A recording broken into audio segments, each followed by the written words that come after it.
Bienvenidos todos. Continuamos con nuestro estudio del libro Las siete dimensiones del ser de Pablo Seder en el grupo teosófico Alaya. Continuamos con el capítulo 4, Kama. Recordemos que Kama es el mecanismo sutil, invisible al ojo físico, diseñado para generar emoción, para generar deseo. Y como vehículo, por supuesto, debe considerarse como un foco de energía vibratoria que sigue un patrón determinado. Entonces, Kama comprende el conjunto de apetitos, pasiones, emociones y deseos que representan el estímulo necesario para la acción, y es a través de esta, es decir, de la acción y de su correspondiente reacción, que el ego lleva a cabo su aprendizaje para cosechar posteriormente los frutos de esas experiencias mediante las cuales desarrollará sus enormes posibilidades. Kama también es el centro del hombre animal, donde se halla la línea que hace la demarcación o la separación del hombre mortal del hombre inmortal. O sea, representa al hombre físico, es el animal de carne con sus deseos y con sus pasiones. Kama nos ayuda a evolucionar aportando el deseo e impulso necesario para elevarnos. En la mayoría de nosotros está dominado por la personalidad, por lo que lo vemos como tentador, que no nos permite hacer lo correcto. Y se tiende a pensar que es malo, que es negativo y que atrasa nuestra evolución. Pero lo importante es purificarlo para que sigan los dictámenes de mana superior. El deseo hecho puro. En la cita anterior de Blavatsky se mencionó la importancia de purificar a Kama de modo que éste siga los dictámenes de manas y no al revés. Ella dice que si bien este no es el estado normal de la humanidad en su ciclo evolutivo presente, sí lo es en las personas espiritualmente maduras. Refiriéndose a este tipo de personas, ella manifestó que, viene la cita,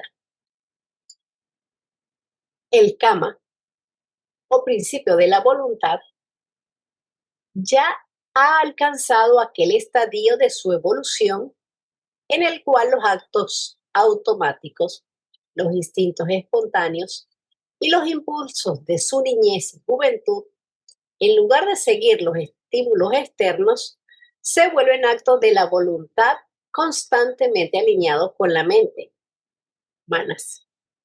Haciendo así de cada hombre en la tierra un agente libre, un ser totalmente responsable.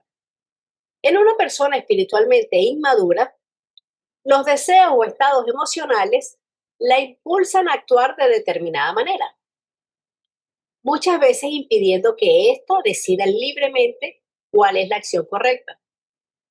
En este caso, la mente sigue los dictados del deseo y emplea la inteligencia para encontrar medios para satisfacerlos. Por esta razón, cuando una persona no está involucrada emocionalmente en una situación dada, suele tener mayor claridad para determinar qué es lo que se debe hacer y se siente internamente más libre para decidir y actuar en consecuencia. Así pues, es natural que el deseo se vea como el tentador, que no nos permite hacer lo correcto y se tiende a pensar que es inherentemente malo. Sin embargo, desde el punto de vista teosófico, no existe nada esencialmente malo en la naturaleza.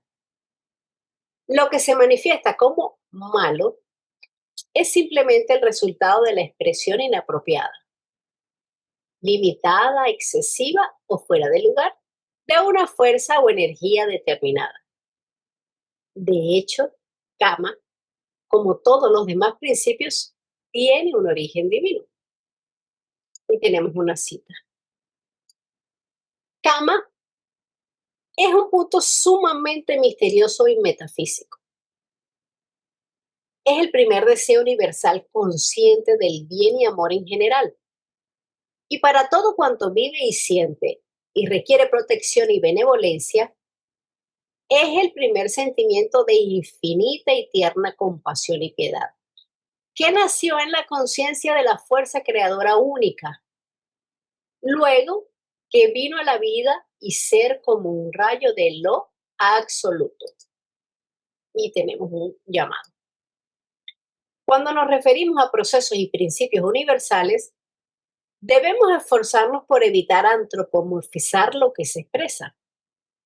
No pensemos que porque estos se describen con palabras humanas como deseo, pensamiento, etcétera, se está haciendo referencia a sentimientos tal como se manifiestan en nuestros estados de conciencia habituales.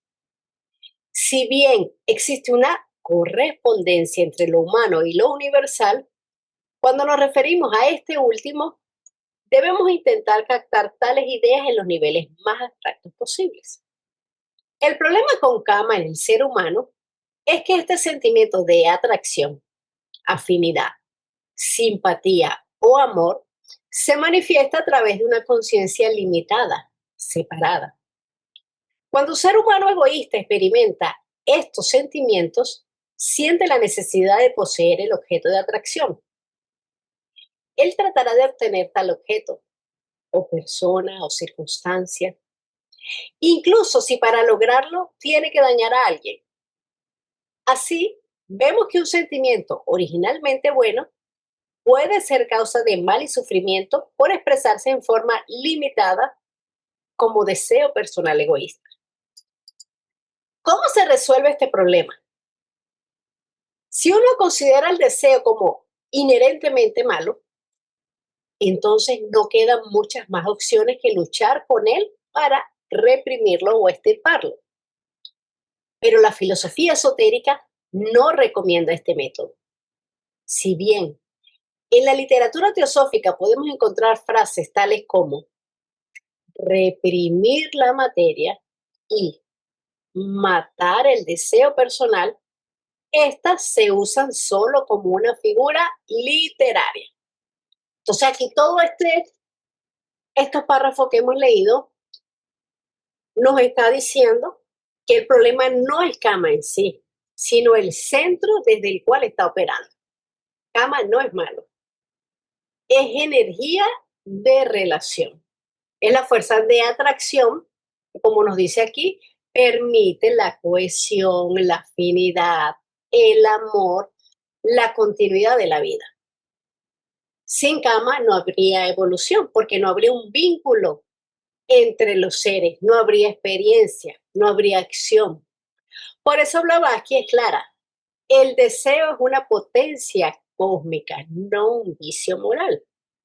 El problema aparece cuando esa fuerza pasa por una conciencia, como nos dice aquí, separada, limitada. Entonces, Kama se expresa como apropiación, posesión, como celos, como exclusividad, como miedo a perder. Entonces el amor lo confundimos con apego, la afinidad con dependencia y la atracción con codicia. Como dijimos, el problema no es el sentimiento en sí, sino cómo se manifiesta.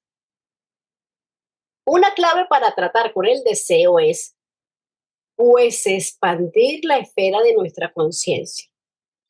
Supongamos que el mismo sentimiento de atracción o deseo por lo que se considera bueno tiene lugar en una persona cuya conciencia no está tan limitada a su yo separado, sino que siente genuino amor por su familia o por su nación.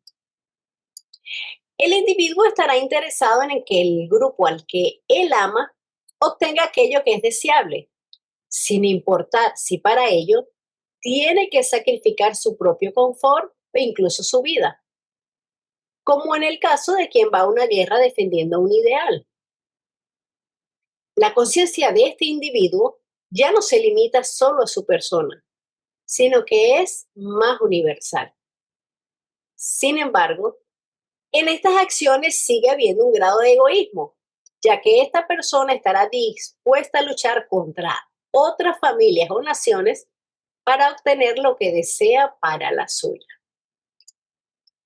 Ahora bien, si la conciencia está identificada con el todo, como el caso de un Mahatma, y no con una parcialidad dada, entonces ese mismo sentimiento de afinidad se manifiesta como un amor puro que busca solo aquello que es bueno para él, todo, dado que su sentimiento de amor no tiene límites. La persona sabia y compasiva no está dispuesta a dañar a una de las partes para beneficiar a la otra. A través de esta pequeña reflexión, podemos ver que el grado de expansión de la conciencia, o en otras palabras, la capacidad de percibir la realidad de la unidad, es lo que corrige el problema del deseo personal. De hecho, el objetivo de nuestra actual el objetivo de nuestro actual ciclo de evolución, denominado la cuarta ronda en la literatura teosófica, es el de universalizar Kama, así como el de la próxima ronda será el de universalizar Manas, el quinto principio. Entonces, no se elimina la fuerza, se eleva su punto de expresión. El mismo fuego que quema también ilumina. Kama debe dejar de estar gobernado por el yo personal y pasar a ser iluminado por Buddhimanas. Cuando el deseo deja de ser para mí, se vuelve cooperación, se vuelve servicio, se vuelve compasión. O sea que el impulso no desaparece, sino que cambia su dirección. Sería un error pensar que el aspirante espiritual no debe tener sentimientos. Por el contrario, es necesario tener una naturaleza emocional sana y amplia. Según Suba Rao, un importante teósofo y ocultista de los primeros tiempos de la sociedad teosófica, el genuino deseo por colaborar con la regeneración de toda la humanidad es una pieza clave para hallar a salvo el sendero oculto del desarrollo espiritual. Y nos viene la cita. Este sendero es eminentemente peligroso para aquellos que no poseen el talismán que les asegura protección. Este talismán es una devoción perfectamente inegoísta, con renuncia y disolución del yo, por el bienestar religioso de la humanidad. Una autonegación que no es temporal, sino que debe persistir por siempre, y cuyo objeto es la iluminación religiosa de la raza humana. Sin este talismán, aunque el chela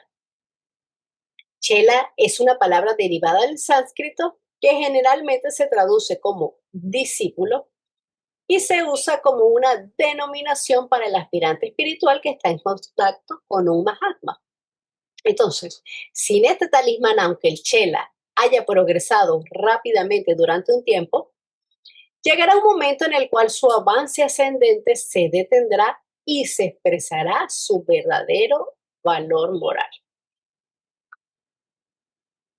Si se trabaja correctamente en la purificación del deseo personal, en lugar meramente de reprimirlo, con su debilitamiento va surgiendo un profundo interés y sentido de responsabilidad por la regeneración de los seres humanos y el bienestar de todas las criaturas.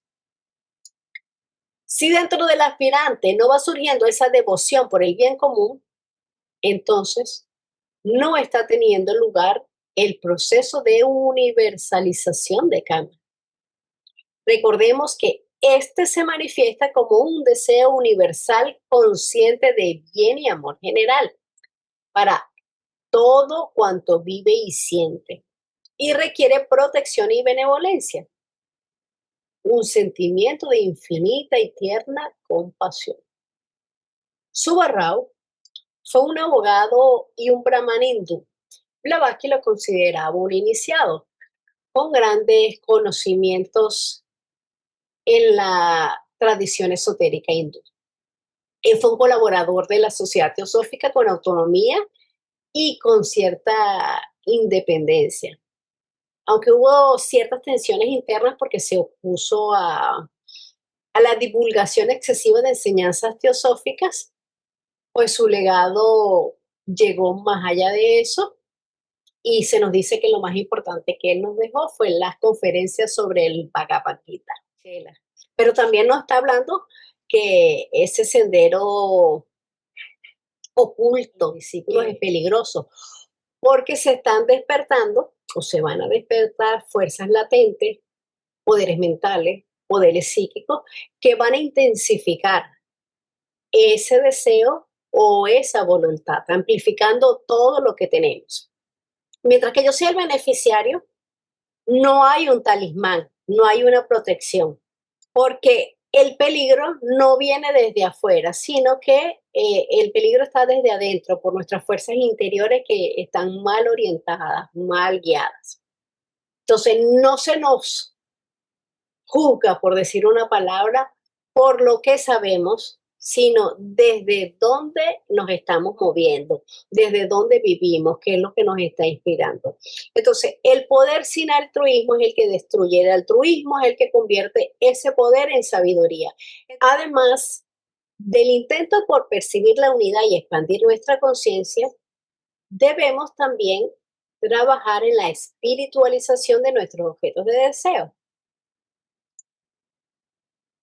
Cuando el deseo es por lo puramente abstracto, cuando ha perdido toda traza o tinte del yo, entonces se ha hecho puro. El primer paso hacia esa pureza es matar el deseo por cosas materiales, ya que éstas solo pueden ser disfrutadas por la personalidad separada. Lo segundo es la cesación del deseo para uno mismo, incluso de abstracciones tales como poder, conocimiento, amor, felicidad o fama, porque después de todo, esto no es sino egoísmo. La vida misma enseña esas lecciones, porque todos esos objetos del deseo encuentran el fruto del mar de la muerte cuando son obtenidos. Mucho de esto lo aprendemos de la experiencia. La percepción intuitiva comprende la verdad de que la satisfacción es alcanzable solo en lo que es infinito. La voluntad hace a esa convicción un hecho verdadero para la conciencia, hasta que por fin todo deseo es centrado en lo eterno. Entonces, nos está diciendo aquí que la enseñanza no es solamente doctrinal, sino que es existencial. El sufrimiento revela los límites del deseo egoísta, porque cuando no tenemos lo que deseamos, sufrimos. Cuando lo obtenemos, pues muere el entusiasmo. Queda un vacío, queda una saciedad, no porque el deseo sea malo, sino porque lo finito no puede sostener una expectativa infinita. Entonces, por eso que dice que es el fruto del mar de la muerte. La satisfacción que es duradera no puede provenir de lo condicionado. Lo infinito no se posee, sino que se participa en ello. Así que el deseo deja de fragmentarse y se vuelca hacia el amor impersonal, hacia la entrega verdadera, hacia el anhelo de verdad. O sea que no es una mutilación, sino que es una maduración. En este proceso progresivo de purificación, HPB menciona primero el deseo por cosas materiales, que satisfacen los aspectos más concretos de la personalidad separada. Todos tenemos ciertas necesidades físicas y materiales que son genuinas, pero el problema es que nuestra cultura está constantemente creando nuevas necesidades. Es importante ir tomando nuestra vida tan simple como sea posible y práctico.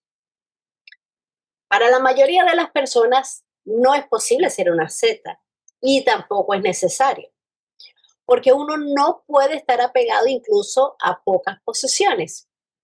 Sin embargo, el llevar una vida razonablemente simple resulta en mayor orden y armonía para nuestros cuerpos, el medio ambiente, nuestras emociones y nuestros pensamientos. Entonces no se trata de condenar el cuerpo físico ni de condenar la vida física. como nos dice, se tienen necesidades genuinas, legítimas. El problema comienza cuando el deseo ya no sirve a la vida, sino que es la vida la que comienza a servir a ese deseo. Debemos tratar, como dice, de simplificar,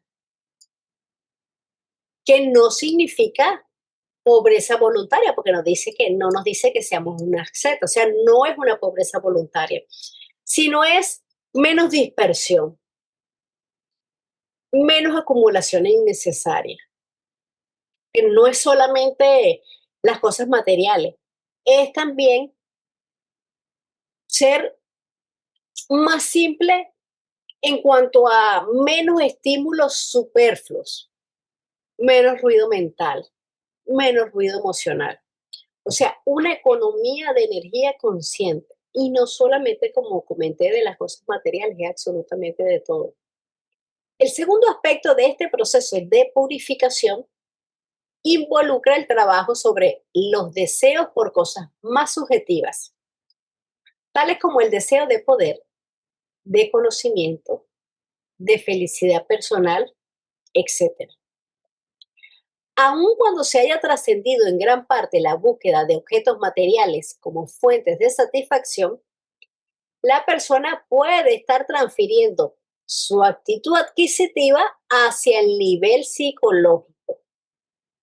En este contexto, incluso el sendero espiritual se ve como una cuestión acumulativa. Acumular virtud, conocimiento, poder, etcétera. Es claro que para funcionar sanamente, todos necesitamos en nuestra vida cierta armonía, paz, felicidad y amor. Lo que se plantea aquí es que estos no se conseguirán a través de la búsqueda de satisfacción de los deseos personales, porque tal búsqueda está centrada en el yo, y el yo es en sí la fuente de insatisfacción y de conflicto. El verdadero estado de satisfacción aparece a medida que tiene lugar una desidentificación con la personalidad, lo cual permite la realización de lo eterno e infinito.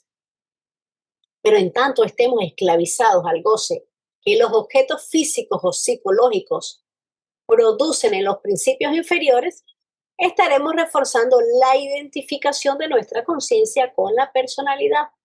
Entonces, esta purificación que nos está hablando Pablo Center, que nos habla Blavatsky, que nos hablan los maestros, es más funcional que moralista, porque el deseo bruto ata la conciencia a lo transitorio.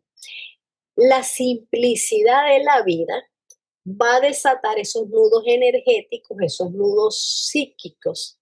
Es un proceso progresivo, o sea que no se trata de renunciar a las cosas, sino de liberar la conciencia de su dependencia a ellas.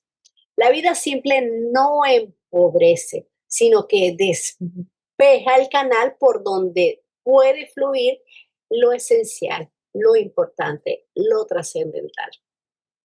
¿Cómo se trabaja entonces en la purificación de tales deseos? Esa es la pregunta de las 100.000 luchas. Gran parte del trabajo se da a través de la experiencia de la vida, del aprender las lecciones de este gran maestro que todos tenemos. Pero para aprender de lo que no sucede, de modo que las experiencias nos ayuden a liberarnos de la ignorancia, es necesario que vivamos de la manera correcta.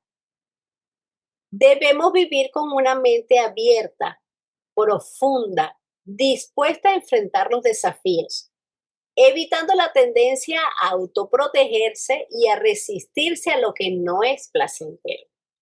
En otras palabras, debemos cultivar un espíritu de investigación e indagación para descubrir la enseñanza que hay detrás de cada experiencia que sea, ya sea esta placentera o dolorosa.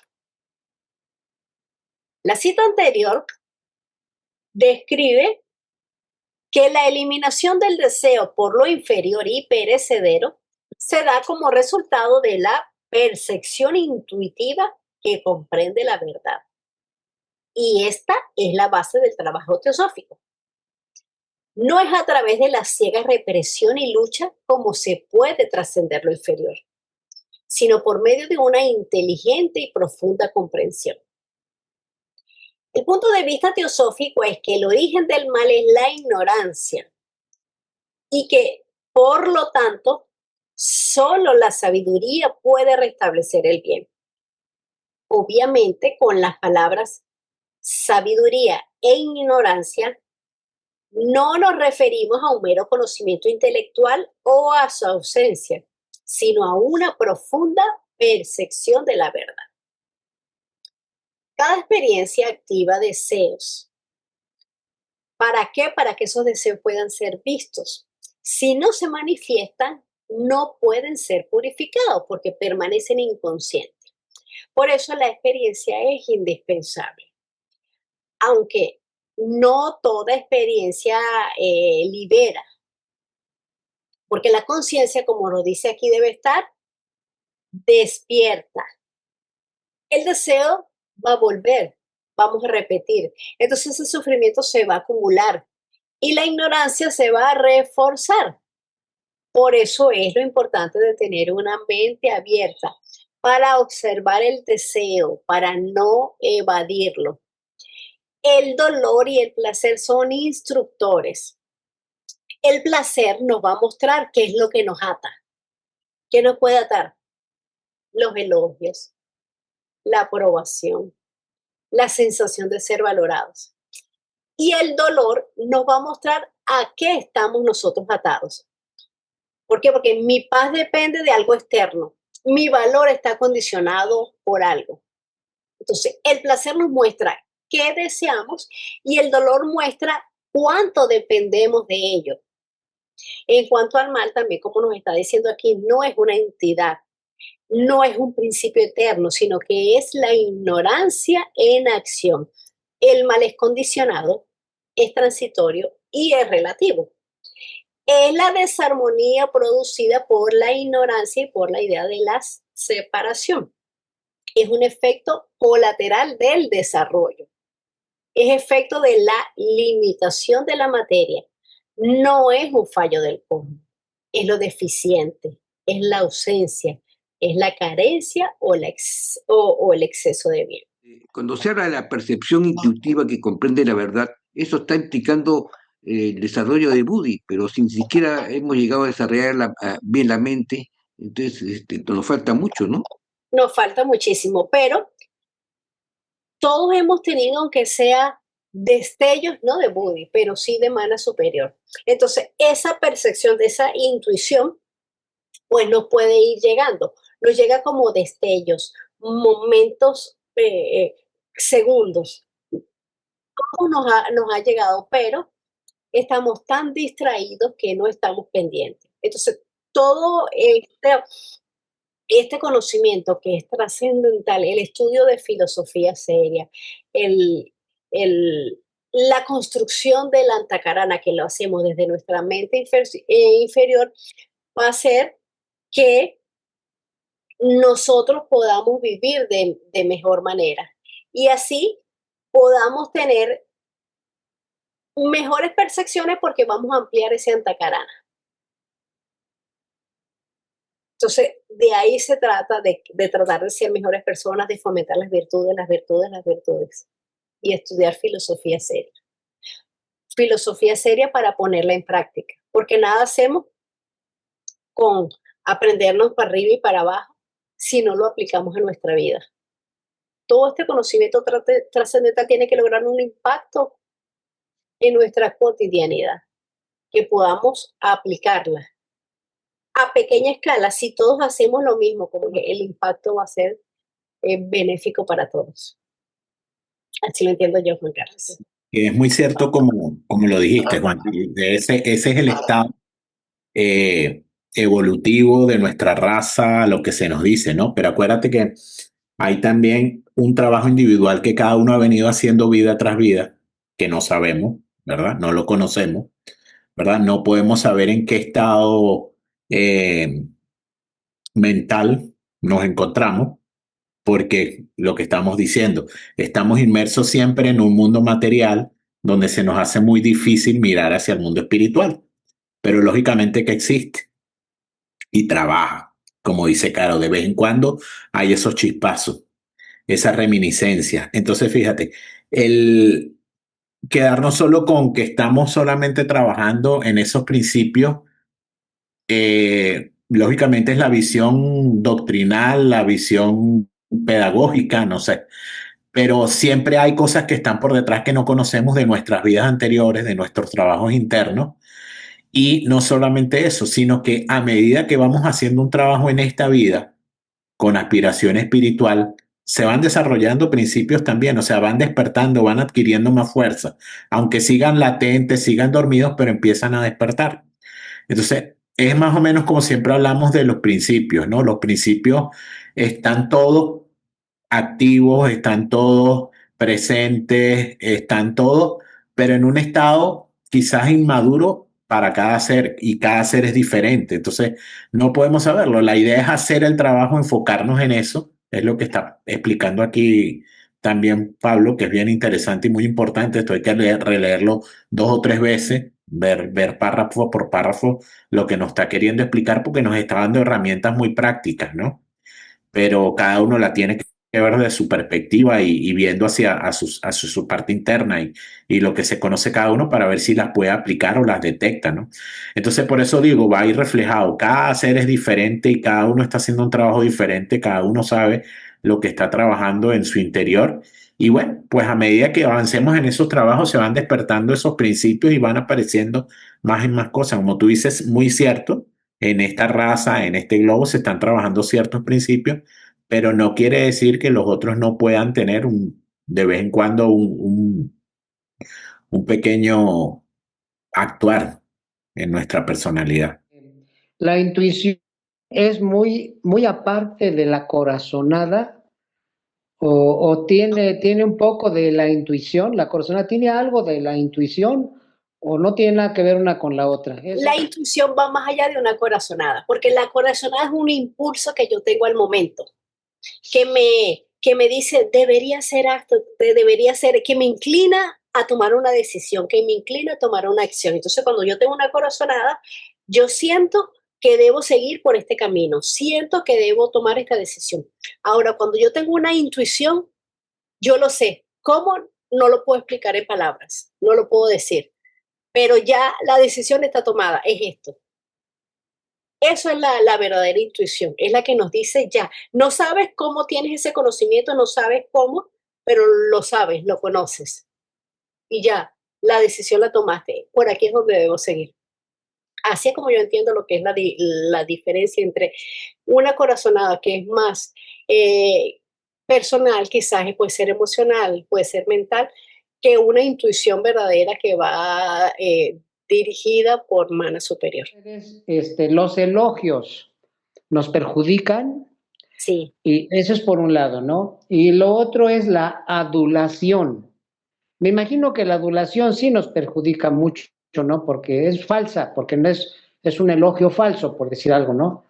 Entonces hablaba sobre el sufrimiento, sobre las cosas que se nos dificultan y eso nos ayuda a evolucionar si es que no nos traumamos. Yo siempre digo, un sufrimiento nos puede traumar o podemos tomarlo como un reto, ¿no? Entonces, nada más esa pregunta. Gracias, Caro. Ok. La adulación es hacerle creer a alguien que le estimo o que apruebo lo que está haciendo o que me parece bien cuando en el fondo es mentira. Así es. Los elogios es que es cierto lo que estoy diciendo, que me parece bien la actuación o le estoy valorando. Entonces, nuestro estado mental, nuestra paz, nuestra tranquilidad no debe depender de algo externo. Por eso es que los maestros son inmutables. Ellos le pueden pasar cosas buenas o les pueden pasar cosas malas y ellos se van a mantener serenos. Es como el océano. El océano está calmado, recibe el agua de todos los ríos, ¿verdad? Que lo alimentan, pero eso no lo perturba. Su serenidad y su paz se mantiene y él sigue recibiendo todos esos ríos que lo van a nutrir. Entonces, un maestro, una persona, o no ir tan allá de un maestro, una persona altamente espiritual, se mantiene ecuánime, o sea, no le gustan los elogios, no los necesita, pero tampoco le molestan o le afectan, por decirlo de alguna manera, los comentarios negativos, no lo afligen. Entonces, nosotros todavía estamos condicionados a eso, o sea, esperamos una valoración. Eso es lo que tenemos que evitar, nuestra paz no puede depender de algo externo, de lo que opinen los demás sobre mí. Los demás hacen cosas. ¿Cómo reacciono yo ante eso? Entonces, es difícil, súper. Salomón, cada uno es diferente. No sabemos cómo cada uno está trabajando en su personalidad. Un exceso también de, bueno, no sé, de cosas buenas perjudica a la personalidad también, ¿verdad? Lo hace sentir cómodo, no salirse de su zona de confort. Entonces, o sea, no podemos tampoco evadir, o sea, hacemos como el niño, ¿no? Me tapo los oídos, no lo quiero escuchar. Hay que aceptarlo y ver cómo influye en nosotros. Y si está haciendo algo que no es lo correcto en nuestra personalidad, pues tenemos que ver de qué manera lo contrarrestamos, pero no evadirlo. O una mala, o una crítica, tampoco. O sea, mira, sé que alguien me va a criticar, bueno, me doy la vuelta y me voy. O sea, buscar la manera de ver cómo está afectando, si me afecta o no me afecta, porque ese es el trabajo interno. Hay que experimentarlo. Si no lo experimentamos, entonces chévere, el día que viene una crítica, explota. ¿Por qué? Porque siempre o las he evadido o me he cansado de recibir solo críticas buenas, pero el día que recibo una mala, exploto. Quería decir yo es que a veces el elogio se puede tomar de una manera, mucha gente lo tomará muy bien, otra gente lo tomará indiferentemente, ¿no? O sea, que como que no le importa, ¿no?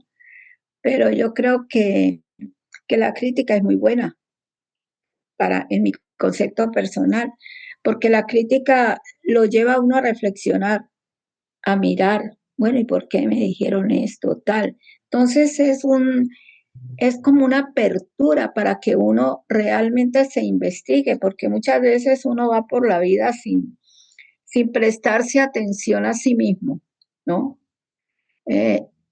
Y aunque se medite y todo, no quiere decir de que se está dando cuenta de las cosas que pasan a su alrededor o que le pasan internamente a la persona. Entonces yo creo que la crítica, en mi concepto muy personal, es de las cosas mejores que pueden haber.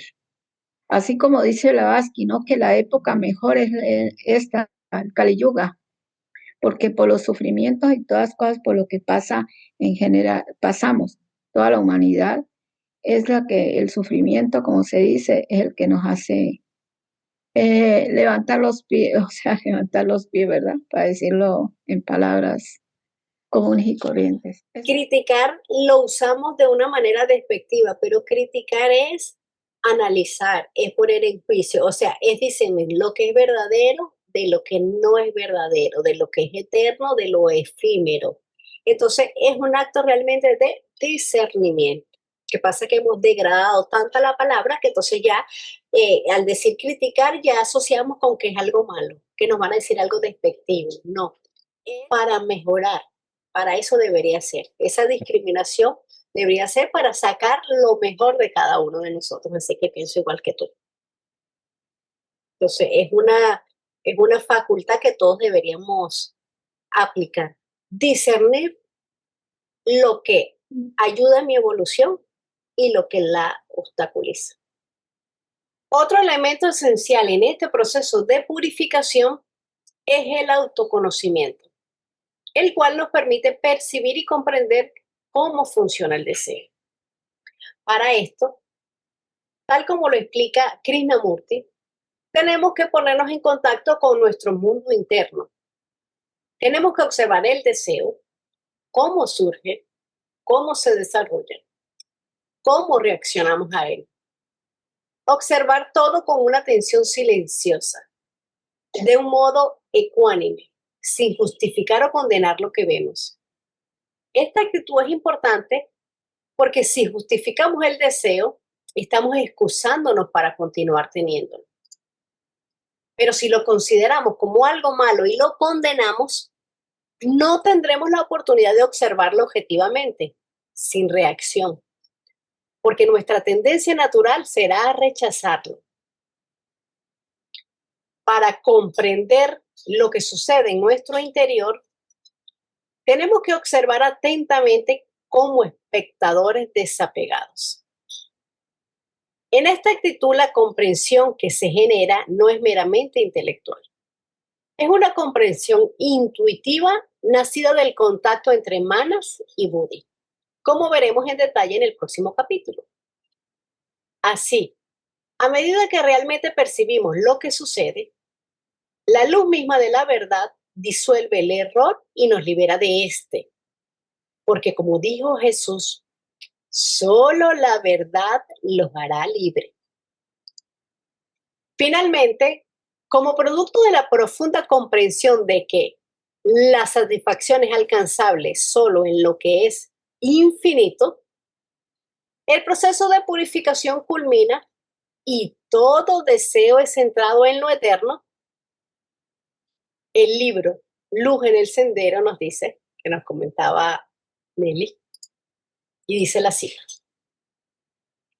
aprende desde ahora que no hay cura para el deseo, que no hay cura para el afán de recompensa, que no hay cura para la aflicción del anhelo, sino fijando la vista y la audición en aquello que es invisible e inaudible.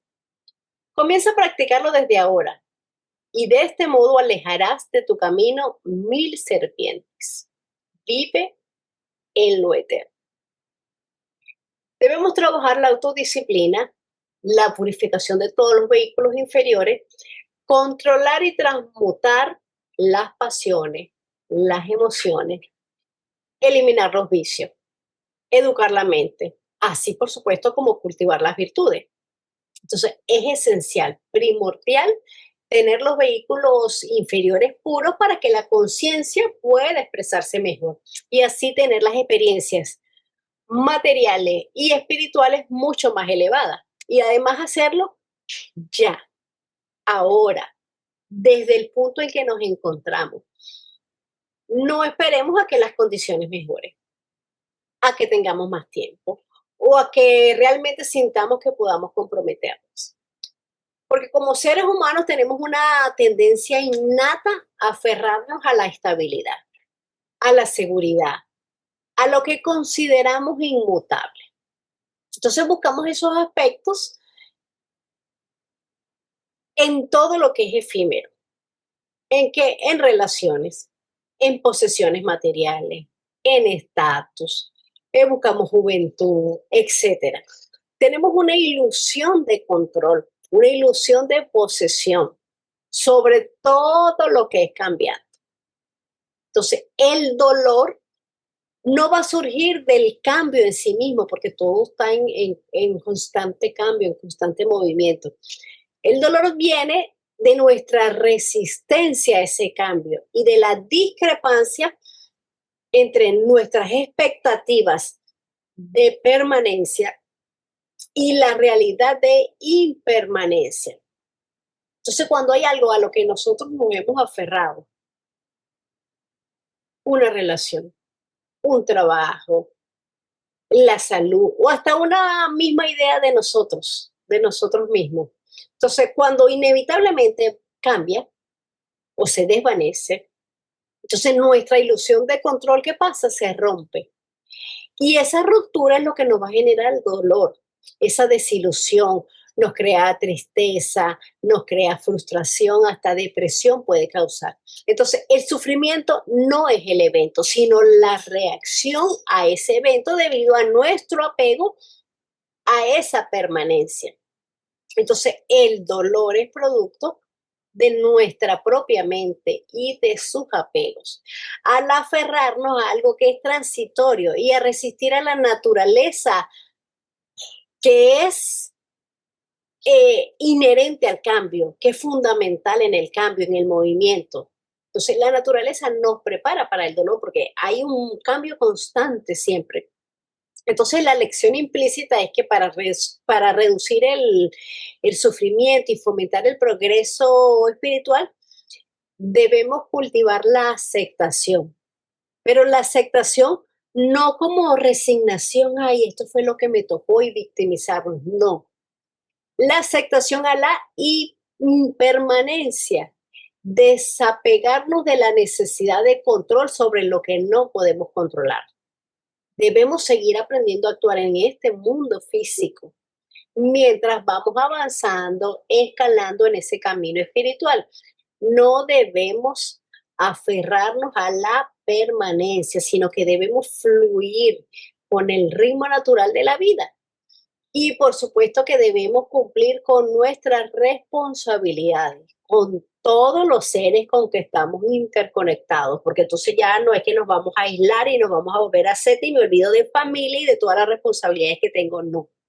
De eso tampoco se trata. Poner la mirada en lo eterno es la forma de disolver la raíz del deseo egoísta y no solo sus diversas manifestaciones. Vamos a explorar a continuación 3 formas de llevar a cabo esta práctica. A. Manteniendo la mente en cosas de importancia universal e impersonal. B. Reflexionando sobre lo transitorio desde el trasfondo de lo eterno. Y C. Situando la conciencia más allá del pensamiento. Comenzamos con el punto A. Mantener la mente en cosas de importancia universal e impersonal. El mejor remedio para el mal no es reprimir, sino eliminar el deseo. Y esto puede cumplirse con mayor eficacia manteniendo la mente de continua fija en cosas divinas. Esto nos lo dice la nota. Parte del entrenamiento espiritual involucra el aprender a considerar la vida desde el punto de vista más elevado e impersonal que podamos. La capacidad de percibir algo depende de la práctica. Un pintor habituado a trabajar con colores desarrolla una habilidad para distinguir diferentes tonalidades que a personas comunes se le pasan por alto. Del mismo modo, a medida que hacemos el esfuerzo por percibir la vida desde un punto de vista espiritual, vamos adquiriendo la sensibilidad necesaria para captar el aspecto más elevado de la existencia y de la circunstancia que nos toca vivir, aspecto que usualmente permanece oculto para la conciencia no entrenada. Y tenemos una nota. El pensamiento tiene potencia reproductiva y cuando la mente se posa en una idea, queda coloreada por esta. Y todas las demás ideas asociadas con la principal brotan entonces de la mente. Por esta razón, el místico acaba por conocer todo objeto en el que constantemente piensa con detenida contemplación. Y así dijo Krishna, con mucho acierto. Piensa constantemente en mí, confía solo en mí y con seguridad llegarás a mí. Entonces, la capacidad de percibir la unidad es lo que corrige el problema del deseo personal. Mientras que los apetitos inferiores, los deseos inferiores dominan nuestro interior y seamos juguetes de las emociones, la voz de Mana nunca va a llegar a nosotros. Esa voz no viene en el torbellino, no viene en la tempestad. Viene cuando reina la calma. Aprender a usar sabiamente la mente debe ser nuestro propósito para así poder avanzar. El control de los vehículos del ser humano se logra primeramente mediante el control de la mente. Cuando la mente está bajo dominio, el control de las emociones y el control de los deseos se hace más viable. Pero la mente que no es controlada por el ego espiritual se torna en algo muy peligroso, que hará que nos tardemos más, o sea, demorará significativamente nuestro avance. O sea, aprender a controlarla es en consecuencia absolutamente crucial. A través de las experiencias que nos brinda las diferentes encarnaciones se va refinando y así será un instrumento para el progreso espiritual. El estudio de literatura espiritual seria, la reflexión sobre estos temas y la práctica de la meditación ayudan a ir generando la capacidad para percibir las verdades espirituales. A medida que esto ocurre, va surgiendo un genuino interés por cosas de importancia universal, de modo que los deseos personales van perdiendo fuerza naturalmente. En otras palabras, los deseos por cosas inferiores van muriendo porque los dejamos de alimentar. Ahora bien, este ejercicio no se reduce solo al estudio y a la meditación. Mantener la mente de continua fija en las cosas divinas no significa que uno debería aislarse y meditar todo el día o negarse a enfrentar las dificultades que surgen en nuestra vida diaria, escapando hacia un mundo espiritual imaginario. Tampoco significa que uno debe dejar de prestar atención o descuidar sus tareas cotidianas. Desde el punto de vista teosófico, se considera que lo divino es la esencia de todo y por lo tanto, las cosas divinas existen ocultas en lo cotidiano. Por ejemplo, al relacionarnos con una persona, deberíamos tratar de percibir no solo lo que se manifiesta externamente, sino también aquello que está por detrás. Supongamos el caso de una persona que está siendo agresiva. Si prestamos atención sin reaccionar, podemos percibir que en ella se están manifestando emociones tales como temor, ansiedad e inseguridad, las cuales también habitan en nosotros en distintas formas. Entonces, reconocemos que lo que esta persona está haciendo básicamente es intentar alejarse del dolor que está sintiendo. Eventualmente puede surgir una comprensión genuina de que estamos frente a un ser humano igual que nosotros y que es incapaz de reaccionar ante la situación de un modo más maduro. Con tal comprensión surge la posibilidad de percibir desde un nivel en donde existe una comunión con el verdadero ser en todos. Y esto tiene un llamado. Esto, sin embargo, no significa que debemos justificar o alentar un acto que es erróneo. Aquí estamos considerando cuál debería ser nuestra actitud interna, independientemente de cuál sea la acción correcta necesaria en lo externo. Lo mismo puede ser dicho con respecto a las situaciones que debemos afrontar, como por ejemplo, una situación de injusticia en nuestra vida. En lugar de sentir autocompasión, podemos tratar de considerar qué es lo que ésta nos revela, qué nos está enseñando el orden divino que hay por detrás de todas las cosas. Si formulamos preguntas como, ¿qué me está mostrando esta situación? ¿Cómo me estoy relacionando con ella? ¿Cuál es el origen de mis reacciones? Y luego nos mantenemos en silencio, atentos, observando nuestro interior, puede que vayamos percibiendo cosas que no son el producto de nuestras propias ideas. Sin embargo, en ciertas ocasiones el sufrimiento tiene principalmente un rol purificador.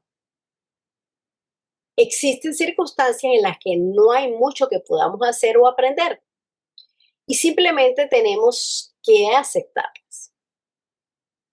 En estos casos podemos tratar de desarrollar una actitud de humildad, dejando que la sabiduría de la vida haga su trabajo.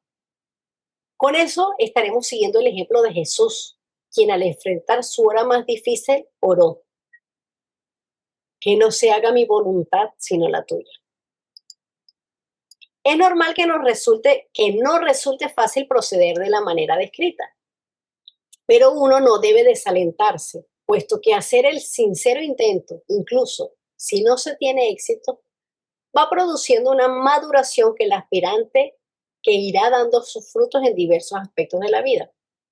La meditación permite silenciar la mente y calmar los pensamientos y el ruido mental. Al hacerlo, se crea el espacio interior necesario para que surja una comprensión más profunda e intuitiva. Debemos reflexionar de manera sostenida sobre los conceptos que estamos leyendo. Quizás no todos podemos meditar. Es muy difícil. Muchas veces hablamos que meditamos, pero realmente, ¿quién sabe meditar? Hablamos a veces más y realmente no estamos haciendo una meditación. Entonces tratemos de enfocarnos, aunque sea en una concentración, vamos a reflexionar de manera sostenida sobre los conceptos que estamos leyendo, permitiendo que las ideas resuenen en un nivel más allá de la simple lógica, enfocándonos en la asimilación de ese conocimiento.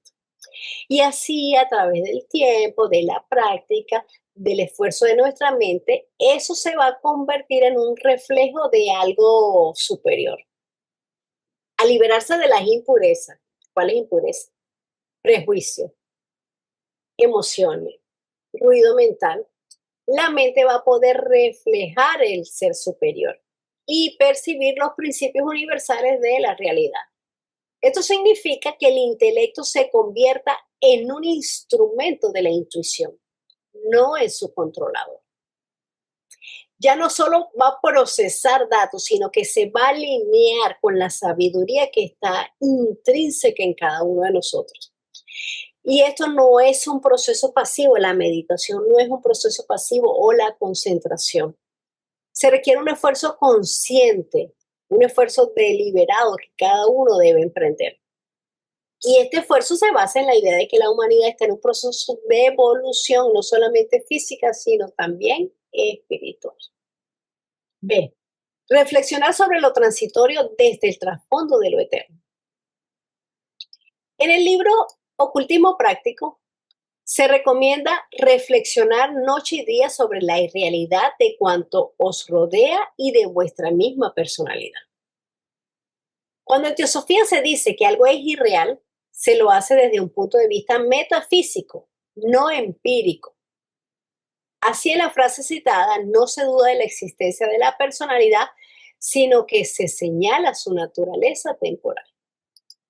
La teoría de la reencarnación, tal como la explica la teosofía, postula que nuestro ser espiritual estuvo encarnado en una personalidad distinta en la vida anterior.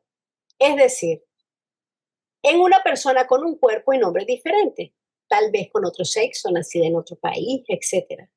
Aunque el ser espiritual en las distintas encarnaciones es el mismo, la personalidad anterior ya no existe y nuestra personalidad actual tampoco existirá en el futuro.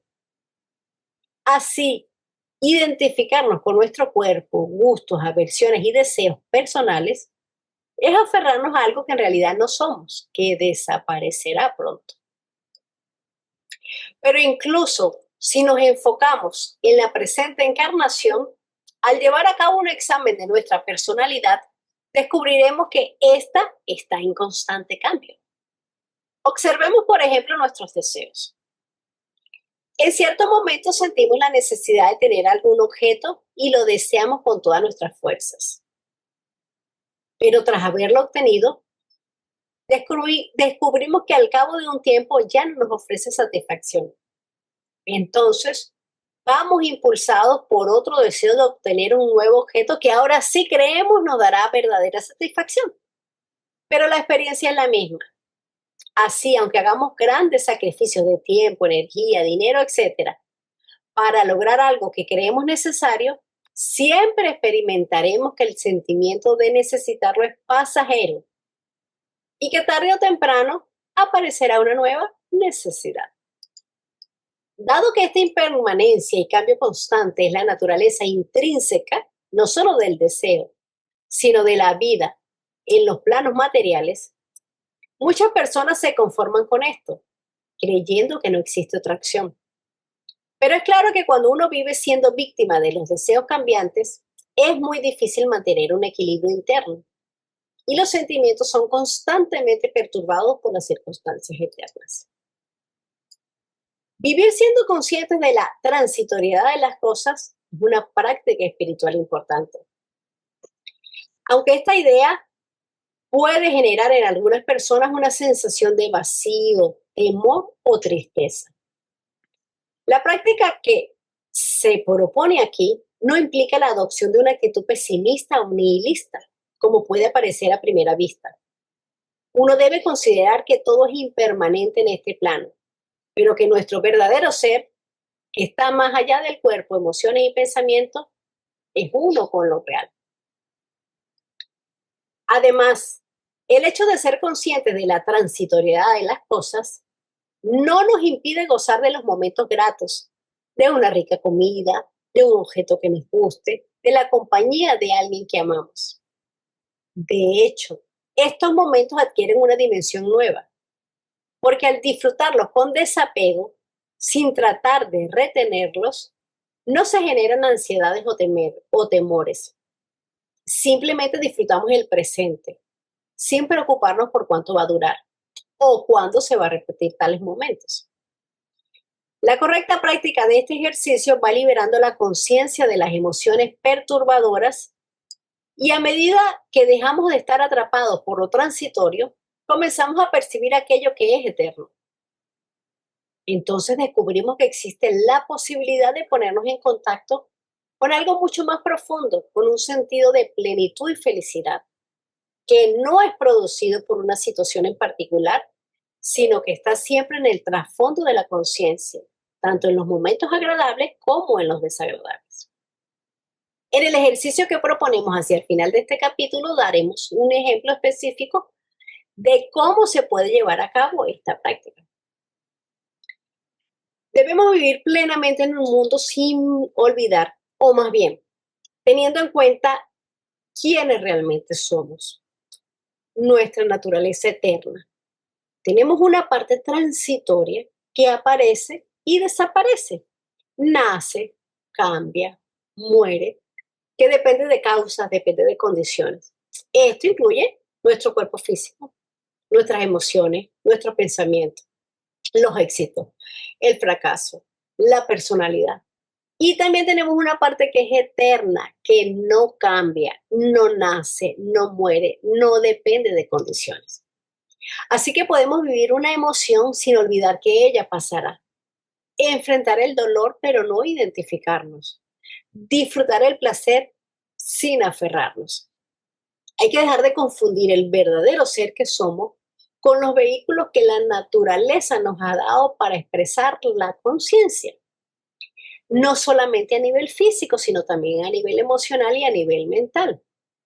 Hay que entonces establecer una diferencia entre la naturaleza objetiva, material e ilusoria, que ilusoria no quiere decir que no exista, sino que es impermanente, que es relativa, que es transitoria, que es condicionada, que está sujeto a cambio y por lo tanto tiene principio y fin. Eso es algo ilusorio. Y eso es lo que tenemos que distinguir de nuestra naturaleza, que es eterna y que además es increada. C. Situar la conciencia más allá del pensamiento. Los ejercicios anteriores nos ayudan a comprender nuestros deseos y apegos y a purificar nuestra naturaleza, preparándola para percibir realidades más sutiles. Pero en cierto punto debemos trascender incluso el proceso del pensamiento. Krishnamurti, siendo un expositor contemporáneo de lo que podríamos llamar misticismo teosófico, trabajó mucho sobre este aspecto de la vida espiritual. Él dijo en cierta ocasión: hemos usado el pensamiento para descubrir la verdad, pero la verdad solo puede descubrirse cuando la mente está por completo quieta. Como veremos en el próximo capítulo, la mente inferior funciona en el campo de lo concreto, objetivo y condicionado. Por eso, para poder captar aquello que es eterno, esta mente debe permanecer en silencio. Según Krishnamurti, una mente que es silenciosa, que está en calma y en intensidad, descubre un estado que no está limitado por el tiempo y el espacio. Y ahí cierra la cita. La forma de abrir la puerta a este tipo de percepción es por medio de la atención. El pensamiento es tiempo, pero si usted presta completa atención a algo, entonces el pensamiento no interviene y por lo tanto puede haber una percepción directa e instantánea. De esta forma, Krishnamurti explica que cuando estamos completamente atentos, el pensamiento se silencia y entonces puede haber una percepción espiritual. Esta tiene un efecto purificador sobre la personalidad y sus deseos. Porque lo que actúa aquí no es el yo, sino lo eterno, aquello que no está limitado por el tiempo ni por el espacio. Entonces, situar la conciencia más allá del pensamiento no es dejar la mente en blanco a la fuerza, no es suprimir los pensamientos, no es entrar en trance, no es volverse inconsciente, es dejar de ser el pensamiento, es convertirse en testigo del pensamiento, que éste aparece en la conciencia no como conciencia, es situarse en lo eterno, lo que es sumamente difícil y a lo que no cualquiera tiene acceso. Pero por supuesto que hemos tenido pequeños instantes, pequeños destellos. Ejercicio. Observa la impermanencia del deseo y de su satisfacción. Ya hemos dado varios ejemplos sobre modos de actuar para purificar el deseo personal y sería recomendable que cada uno pudiera generar su propia práctica a partir de los elementos provistos. A modo de ejemplo, ofreceremos el siguiente ejercicio, tal como lo explica el ocultismo práctico. Come solo cuando tengas hambre y bebe cuando tengas sed y nunca de otra manera. Si algún manjar particular atrae tu paladar, no te permitas ser seducido por él tan solo para satisfacer el gusto.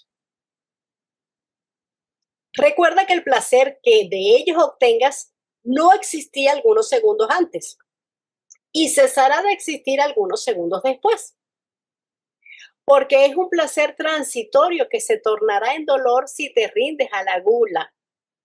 Considera que aquello solo da placer a la lengua y si te dejas seducir por aquel manjar y te conturba el ansia de saborearlo, no te avergonzarás de cometer cualquier acción para obtenerlo. Repara en que hay otras cosas que pueden darte felicidad eterna y por lo tanto es evidente locura concentrar tus afectos en las transitorias. Advierte que tú no eres el cuerpo ni los sentidos y por consiguiente no pueden afectarte realmente los placeres y los dolores que el cuerpo goce o padezca. Practica la misma serie de razonamientos en el caso de cualquier otra tentación y aunque a menudo fracases, acabarás por lograr éxito seguro. En este ejercicio, el objetivo no es luchar contra el deseo y reprimirlo, o repetir un razonamiento tratando de intelectualizar una comprensión que en realidad no tenemos. Lo que se intenta es estimular un trabajo de autoobservación, de investigación in vivo. Para esto es necesario vivenciar lo que el texto describe, porque al hacerlo podemos ver de manera directa la verdad del asunto y no solo su lógica desde el punto de vista intelectual. Así, supongamos que tenemos un fuerte deseo de comer una porción de torta, pero no queremos o no deberíamos hacerlo. Primero, observemos la sensación física del estómago. ¿Qué sensación hay? ¿Está vacío? ¿Está lleno? ¿Hay una sensación de hambre o no? Luego observemos la sensación emocional. ¿Hay ansiedad? ¿Hay una necesidad de sentir placer? Prestemos atención al deseo. Miremos en qué nivel de nuestro ser se origina y quedémonos en contacto con la sensación de desear observándola. Entonces, reflexionemos cómo aconseja el texto. Si esto no es suficiente para disolver el deseo, lo que podemos hacer en lugar de meramente reprimir el impulso es comer la porción de torta, pero con plena conciencia de todo el proceso. Tomemos la porción y comámosla de modo más consciente posible, tanto lo de los movimientos del masticar como de las sensaciones físicas y emocionales que surgen. Al terminar de comerlas, observemos el efecto. ¿Cómo se encuentra el estómago? Si existe una sensación de malestar por haber comido de más. Sería bueno, dentro de lo posible, tratar de no silenciarla con un analgésico. Simplemente observemos la sensación de malestar. Esto de por sí tiene un efecto muy instructivo, porque si prestamos atención al placer, pero no observamos las consecuencias dolorosas, probablemente volveremos a caer en la misma conducta una y otra vez. Independientemente de si hay o no sensación de malestar, uno debería prestar atención al hecho de que el placer que dio el comer la porción de torta duró solo unos minutos y que ahora estamos como al principio en lo que a la sensación placentera. Entonces, al comprender la profunda conexión entre nuestras acciones y sus consecuencias kármicas, podemos convertirnos en creadores conscientes de nuestro propio destino y contribuir a un mundo más armonioso.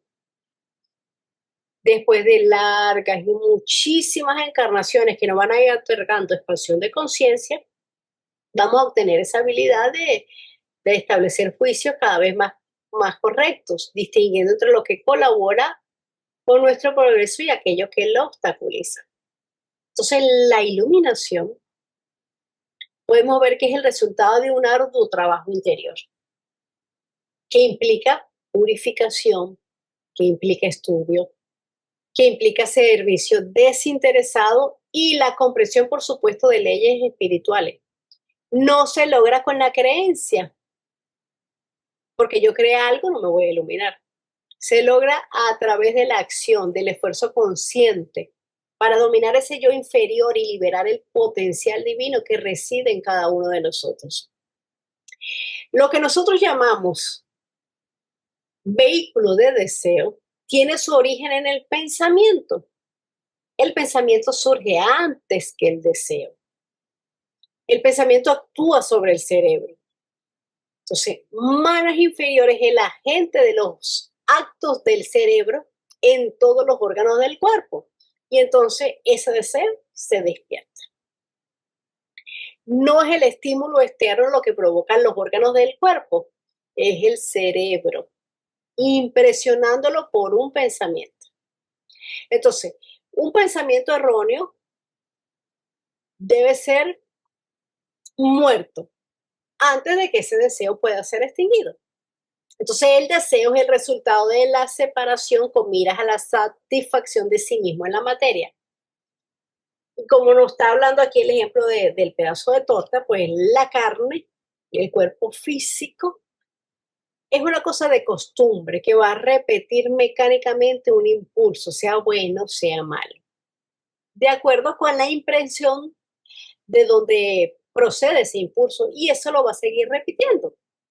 Entonces, ese deseo no es el tentador original. Puede repetirse automáticamente esos movimientos que se le imparten y así traer de vuelta las tentaciones.